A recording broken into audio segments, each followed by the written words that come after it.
Life process in living organisms part 2 video number 5 में आप सभी का खैर मकदम है। गुज़िश्ता वीडियो 4 में हमने ह्यूमन रिप्रोडक्टिव सिस्टम, इसमें मेल और फीमेल का रिप्रोडक्टिव सिस्टम पढ़े। फिर उसके बाद फर्टिलाइजेशन कैसे होता है, क्या होता है, इसका मतलब पढ़ा। आगे की तरफ अब हम लोग चलते हैं। जहाँ से मैं शुरू कर रहा हूँ वहाँ पर शुरू में आपको डू यू नो इस तरह का एक पैराग्राफ लिखा हुआ है। इसमें एक पॉइंट है the chromosome number in germ cells producing gametes, मतलब वो गैमेट्स जो जर्म सेल्स प्रोड्यूस करते हैं दे आर डिप्लॉयड, वो डिप्लॉयड होते हैं, मतलब उनमें दो इतने क्रोमोसोम होंगे। दूसरी लाइन जो लिखी हुई है उसमें it includes 22 pairs of autosomes and 1 pair of sex chromosomes, मतलब जो सेल्स होते हैं इनमें 23 जोड़ियाँ टोटल होती हैं। 23 जोड़ियों को दो तरह से हम कहते हैं, एक 22 पेयर ऑफ ऑटोसोम और एक पेयर ऑफ सेक्स क्रोमोसोम। इस तरह मिलाकर 23 जोड़ियाँ मतलब 46 क्रोमोसोम होते हैं। 46 क्रोमोसोम को दो तरह से, जर्म सेल्स की बात चल रही है इसलिए दो तरह से लिखा जा सकता है, 44 प्लस XX और 44 प्लस XY। इसका डिस्क्रिप्शन हम बाद में करेंगे। XY का मतलब क्या है वो देखिए यहाँ पर, these germ cells divide by meiosis, मतलब हमने शुरू में जब माइटोसिस मायोसिस पढ़ा था, सेल डिवीजन पढ़ा था, तब हमने पढ़ा था कि माइटोसिस ये सोमैटिक सेल्स में होता है, जब जो जिस्म के खलियात होते हैं उनमें होता है, मगर जर्म सेल्स जो होते हैं वो मेयोसिस से डिवाइड होते हैं। वो तफसील अगर आपके जहन में ना हो तो एक बार उस वीडियो को भी देख लीजिए, आपको सारी चीज़ें ताज़ा हो जाएगी। यहाँ पर मेयोसिस की वजह से due to this gametes contain only haploid number of chromosome, gamete जो होंगे वो गैमेट में हैप्लॉइड मतलब सिंगल सेट ऑफ क्रोमोसोम होगा, मतलब ये 22 प्लस X और 22 प्लस Y। यहाँ पर कौन सा पॉइंट समझाया जा रहा है आपको कि अगर 44 प्लस XX, अगर इस तरह के क्रोमोसोम एक दूसरे से फ्यूजन करते हैं, मिलाप करते हैं, तो वो आधे हो जाएंगे डिवीजन के दौरान। और उसके बाद और एक पॉइंट जो यहाँ पर लिखा हुआ है कि स्पर्म जो होंगे, जर्म सेल्स जो होते हैं वो दो टाइप के, स्पर्म्स जो होते हैं स्पर्म दो टाइप के बनते हैं, एक 22 प्लस X और 22 प्लस Y। स्पर्म मतलब मेल जर्म सेल्स जो मर्दों की तरफ से आते हैं वो मेल जर्म सेल्स स्पर्म्स कहलाएंगे, और वो 22 प्लस X और 22 प्लस Y होते हैं। जबकि oocytes मतलब फीमेल जर्म सेल्स जो होते हैं they are only of one type 22 plus X, वो एक ही तरह के होंगे, मतलब 22 प्लस X और Y ये मेल की तरफ से आ सकते हैं, X भी हो सकता है, Y भी क्रोमोसोम हो सकता है, मगर फीमेल में सिर्फ X क्रोमोसोम होते हैं। अब इन चीज़ों की वजाहत आगे आने वाली है आपको डू यू नो में। मैंने यहाँ पर इसको थोड़ा सा एनिमेट करके रखा हुआ है। यहाँ पर देखिए, जैसा अभी के पिछले स्क्रीन पर हमने देखा कि मेल पेरेंट जो होंगे वो स्पर्म प्रोड्यूस करते हैं। स्पर्म दो तरह के होंगे, 22 प्लस X और 22 प्लस Y। फीमेल पेरेंट सिर्फ oocyte एक ही तरह के पैदा करती है और वो होंगे 22 प्लस X। अब ये दोनों एक दूसरे के साथ फ्यूज होंगे, मतलब ये दोनों एक दूसरे के साथ मिलेंगे, मिलने के बाद गैमेट जाइगोट बनेगा। ये जाइगोट जब बनता है तो दो तरह की कंडीशन होगी। हो सकता है किसी मेल में 22 प्लस X हो और फीमेल से भी 22 प्लस X मिले, ये एक कंडीशन। दूसरी कंडीशन हो सकती है मेल की तरफ से 22 प्लस Y आए और फीमेल की तरफ से वही 22 प्लस X हो। तो ये दो कंडीशन को हम कैसे देखेंगे? अगर समझिए कि मेल जर्म सेल्स में 22 प्लस X आता है और फीमेल से तो वही आना है 22 प्लस X, तो ये दोनों के फ्यूजन से जो एम्ब्रियो बनेगा, जो अगली नस्ल बनेगी, वो 44 प्लस XX हो जाएगी, मतलब ये लड़की होती है, गर्ल चाइल्ड होगा। वहीं पर अगर दूसरी कंडीशन देखें हम तो मेल से 22 प्लस Y अगर यहाँ से आ रहा है समझिए ये, और फीमेल से 22 प्लस X ये यहाँ से आ रहा है समझिए, और इस सूरत में जो जाइगोट बनेगा आगे वो 44 प्लस X में फीमेल की तरफ से और Y मेल की तरफ से 44 प्लस XY, तो ये लड़का होगा। मतलब आइंदा सेक्स डिटर्मिनेशन कहते हैं हम इसको, कि क्रोमोसोम्स को देखकर होने वाली नस्ल मेल होगी या फीमेल पता करना। तो इसका मतलब ये है कि स्पर्म सेल दो तरह के होंगे। इसमें लड़का पैदा करने के लिए ये वाई क्रोमोसोम ज़रूरी होता है। ये एक पॉइंट बाद में आएगा, अभी मगर मैं आपको इसको मार्क करके रख रहा हूँ, जहन में रखिए। बुक में इसी चीज़ को समझाने के लिए आपको इस तरह की फिगर दी हुई है। मैं समझता हूँ मैंने उसे अच्छे से समझा दिया। हम आगे की तरफ चलते हैं डू यू नो में। और एक पॉइंट, ये स्क्रीन पर मुझे सिर्फ एक छोटी चीज़ समझानी है आपको, जो ट्रू फॉल्स में या फिल इन द ब्लैंक्स में आपको परेशान करती है। ये पहला जुमला तो इजी है, both sperm and oocytes male and female germ cells are produced by meiosis. उन जो भी होगा डिवीजन उनका मियोसिस से होगा और वो उस तरह से बनते हैं।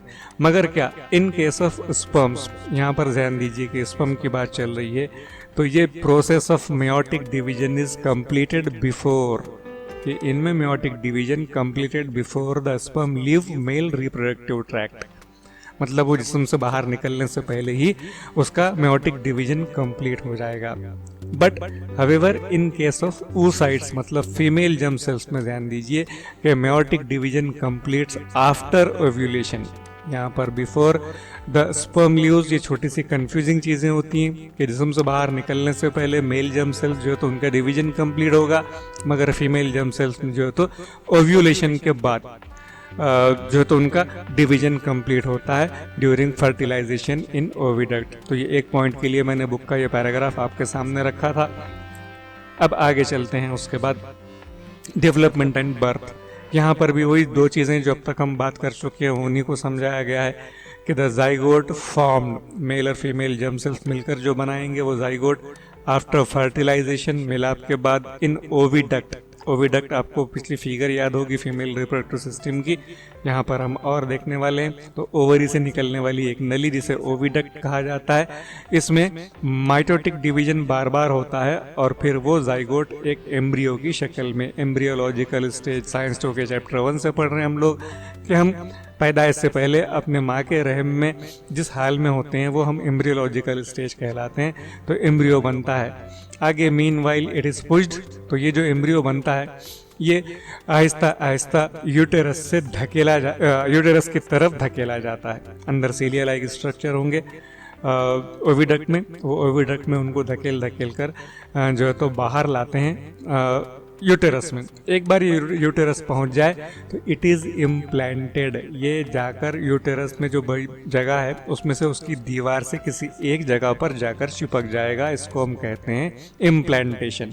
And further development occurs after implantation. बाद में जो डेवलपमेंट होंगे मतलब एम्ब्रियो बड़ा होगा, वीक टू वीक वो बड़ा होता जाएगा और बड़ा होने के बाद वो फिर जो है तो एक जानदार की शक्ल इख्तियार करता है।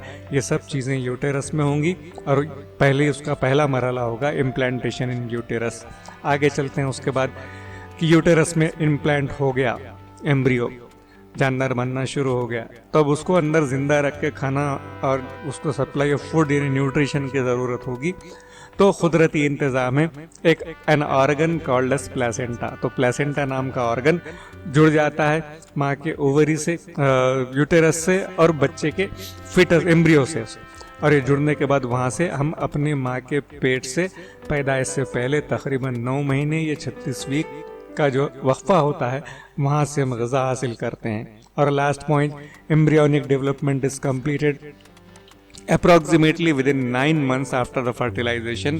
फर्टिलाइजेशन होने से लेकर हमारे दुनिया में आने तक का जो वक्फा है जिसे एम्ब्रियोनिक डेवलपमेंट या प्रेगनेंसी पीरियड भी कहा जाता है, ये वक्फा औसतन 9 महीने का होता है।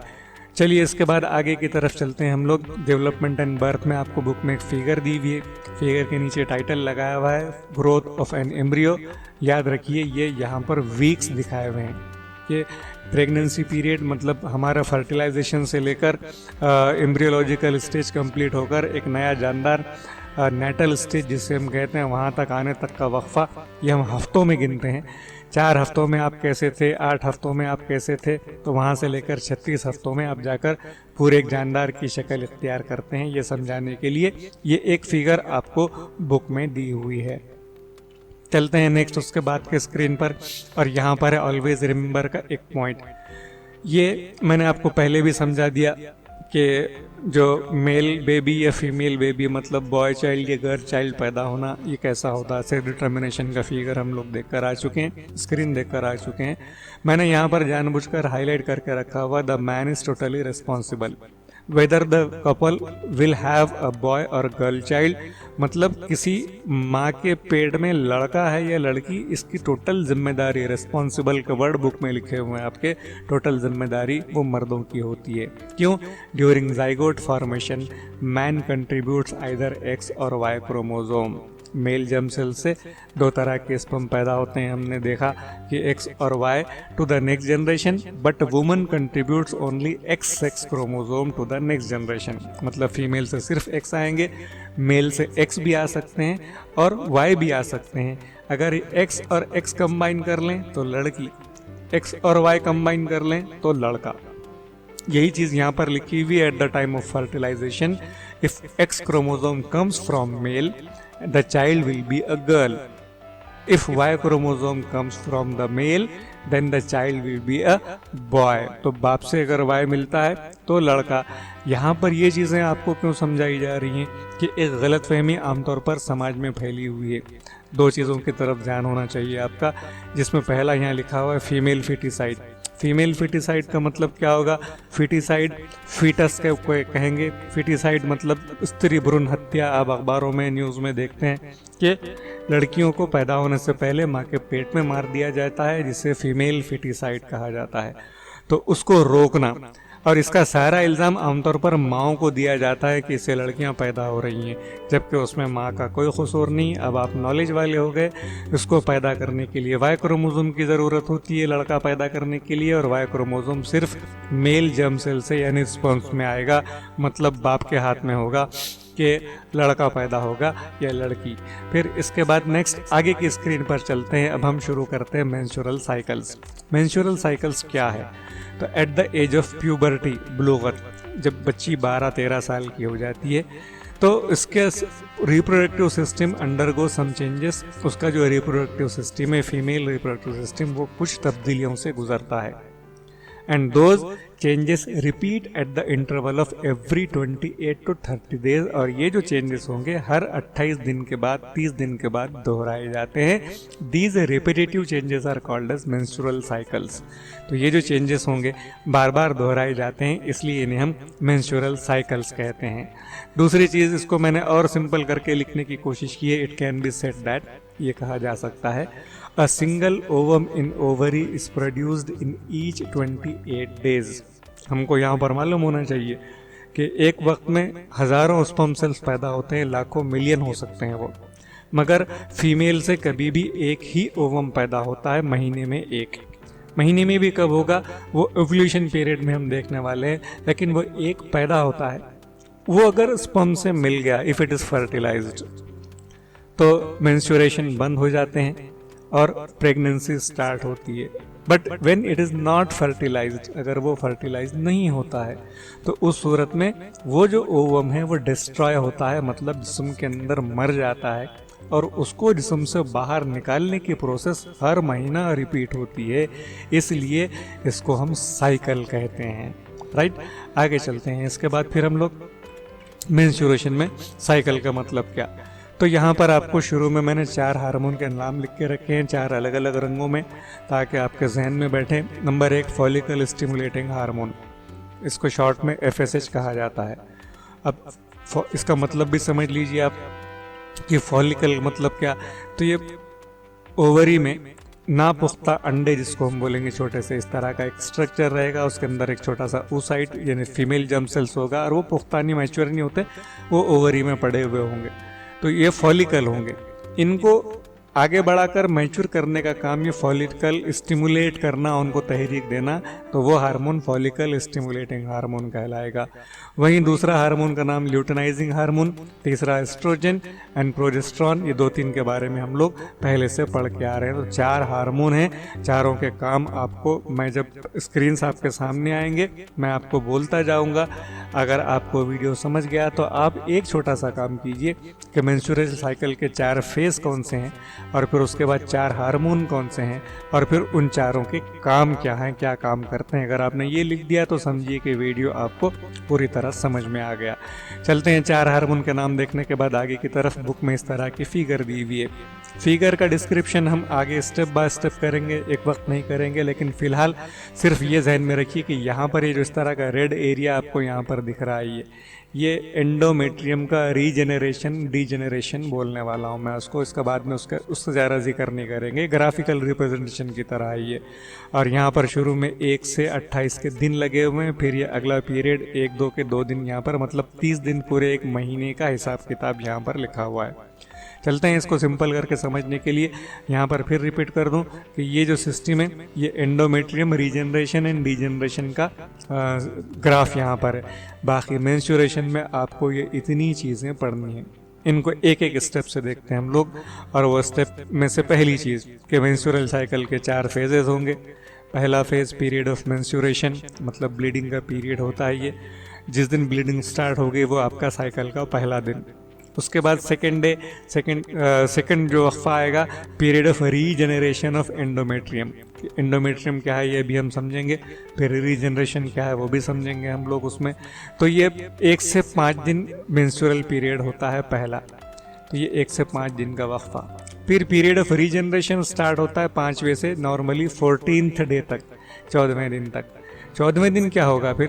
14वें दिन ओवम बाहर निकलता है और वो ओव्यूलेशन का दिन कहलाएगा, उसे ओव्यूलेशन पीरियड कहेंगे। ये 14वां दिन है आपका, एग्जैक्टली 14 डे। फिर यहाँ पर जो अगला पीरियड आता है मीन्स 15 to 28 डेज तक का, 15 से 28 दिन का जो वक्फा होता है, ये जो 14 दिन है, इन 14 दिनों में क्या होगा? तो सीक्रेशन ऑफ एंडोमेट्रियम ग्लैंड्स होता। एंडोमेट्रियम ग्लैंड जो है उनके सीक्रेशन चालू होते हैं। आपके जहन में आ गया, ये 28 दिन हो गए।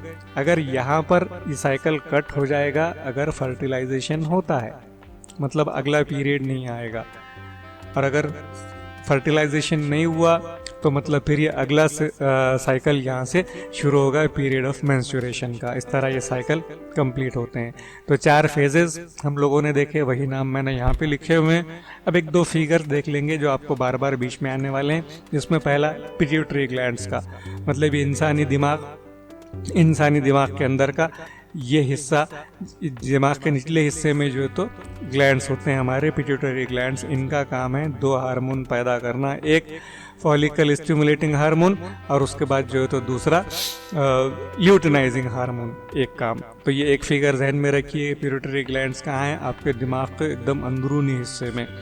उसके बाद दूसरा एंडोमेट्रियम, ये वर्ड यहाँ पर इसके दौरान बहुत ज़्यादा आने वाला है।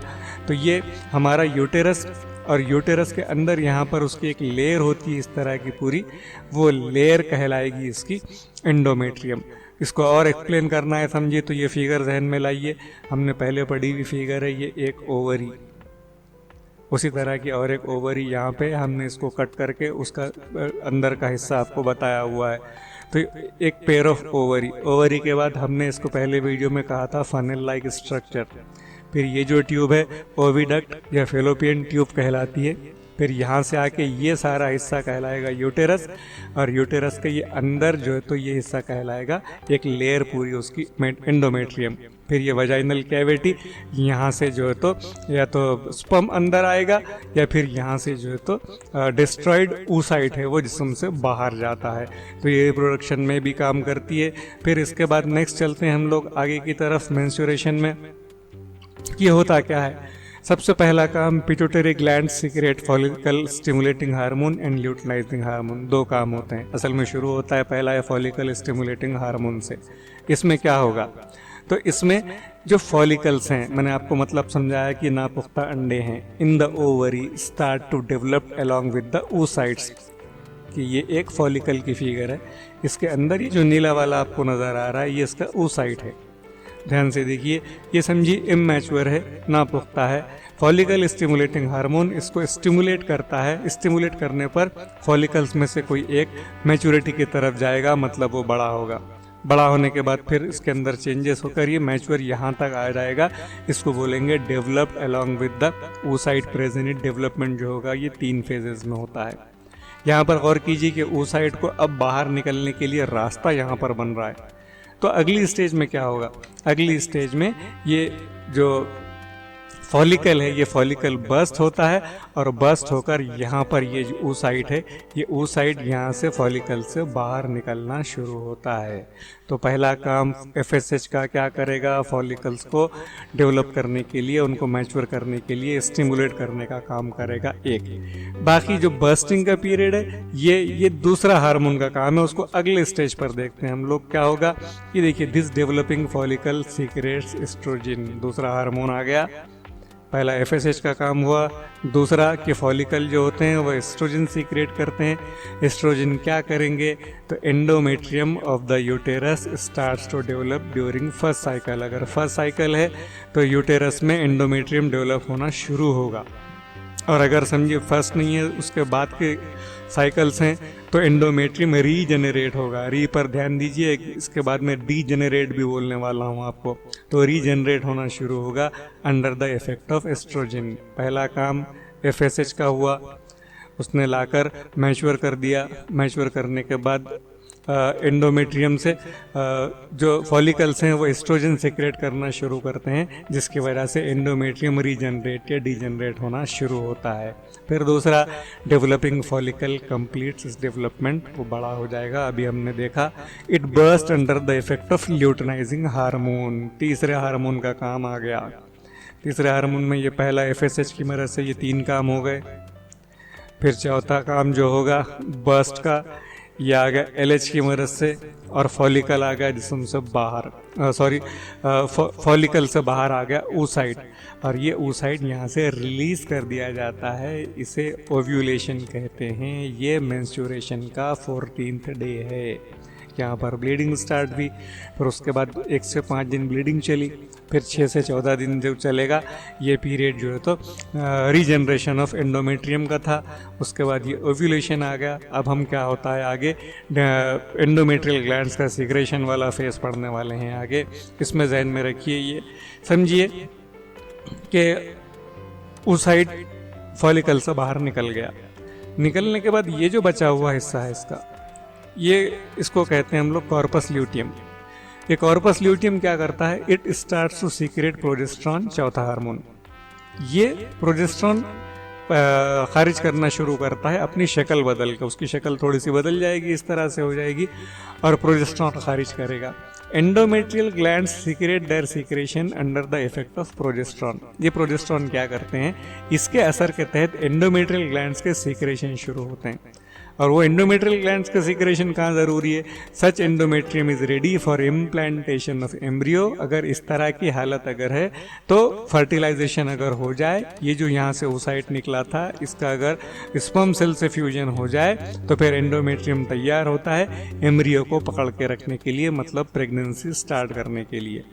और अगर ऐसे नहीं होता है तो फिर साइकिल कंप्लीट होते हैं। साइकिल कंप्लीट होने के लिए क्या होगा, if oocyte is not fertilize within 24, oocyte की लाइफ 24 घंटे, जो ओवम है उसकी लाइफ सिर्फ 24 आवर्स है। और अगर वो नहीं होता है तो फिर ये जो कॉर्पस ल्यूटियम था ये इसकी शक्ल बदल जाती है, ये बन जाता है कॉर्पस अल्बिकन्स। ये कॉर्पस अल्बिकन्स का नाम यहाँ पर लिखा हुआ है। फिर ये क्या करेंगे, due to this secretion of oestrogen and progesterone stops completely.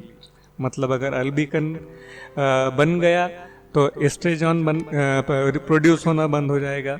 अगर एस्ट्रोजन प्रोड्यूस होना बंद हो गए तो एंडोमेट्रियल सिक्रेशन बंद हो जाएंगे। एंडोमेट्रियल सिक्रेशन बंद हो गया मतलब वो अब इम्प्लांटेशन ऑफ एम्ब्रियो के लिए बिल्कुल रेडी नहीं है। और अगर ये सब नहीं होता है तो कॉर्पस अल्बिकन्स है ये जो है तो फिर से नए oocytes पैदा करना शुरू करने की तरफ हम लोग जाते हैं। मतलब एक साइकिल कंप्लीट होके दूसरा साइकिल स्टार्ट होने वाला है।